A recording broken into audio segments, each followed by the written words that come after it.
certificate ng battery na din pa sa akin for warranty. Ay, yung warranty po. Nakasakali. So, anong mga nakailaw? Misfire.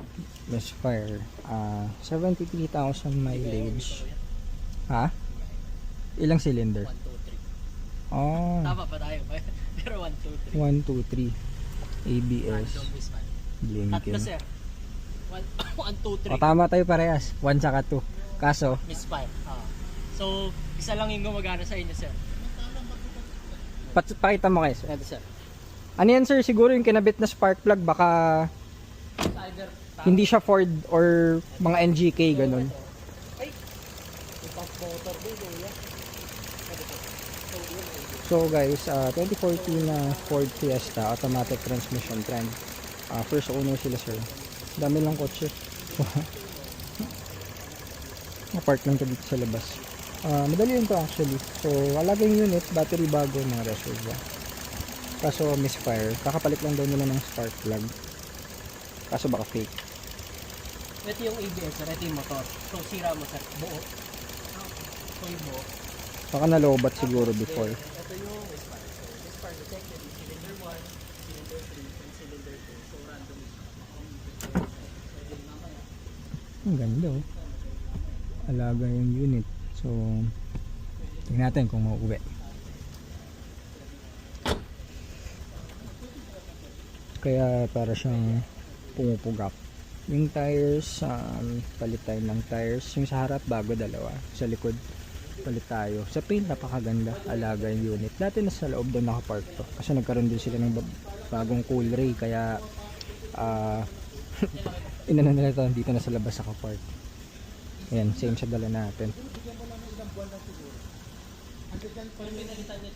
Kaso, tingnan natin kung mauuwi. Kasi 1, 2, 3 yung misfire.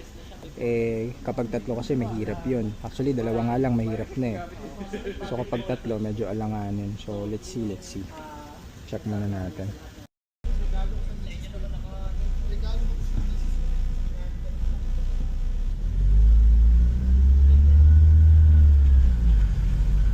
Okay, so test drive tayo ng unit guys. Kita nyo dami nakiilaw. Pero pag in-scan nyo sa OBD, very basic. Ang issue nya, number 1, ABS module. Tsaka, ayan, yung pump motor. So palit tayo ng brand new yan. Kaya siya nakailaw lahat. Yan, dahil sa control module yan sa ABS.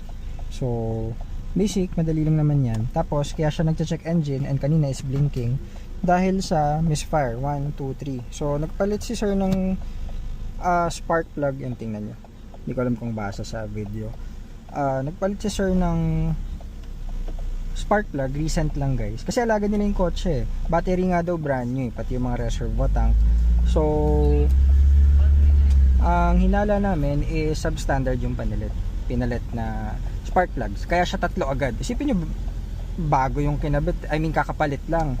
So brand new yung kinabit. Kaso nga may mga ganun eh. Tulad before, may nagpapalit na rin sa amin ng spark plugs before. Pagka kita namin nung old spark plugs nila, ang nakakabit is NGK. So sinabi pa nga ni ma'am eh, hindi niya alam kasi nga ano si ma'am, pinapa-service lang niya sa labas. Ang kahon daw ng spark plug is Toyota. So sabi namin, ba't kayo pumayag ma'am, Ford to? So tulad nun, may mga, kahit fit yan guys, may mga voltage yan, may mga specific na ano yan. Kaya hindi lahat is pag pinalitan nyo, basta papasok, okay na. So lahat tayo is Ford specs lagi kapag sa ganito, Ford brand. So yun, okay, 87 lang. Ganda, pasado. Okay na Jad? Papers na lang. So okay guys, done deal. 2014 na Fiesta, full refresh ng unit, kahit okay yung transmission, naka-check lahat. Nakailaw lang sa kanya is ABS and ito, misfire. Taas lang din yung temp. Sir, ito kunin ko lang. Fresh naman, ganda.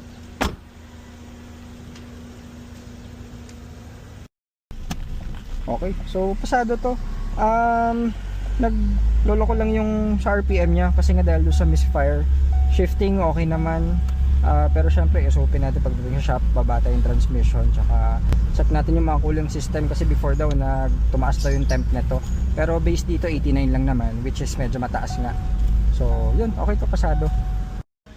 Okay guys, so done deal. Back to base na tayo. At mauwi naman yung unit. Doon na lang natin prep lahat, SOP natin. So thank you kay sir at napakadaling kausap. Okay, back to base. Thank you guys.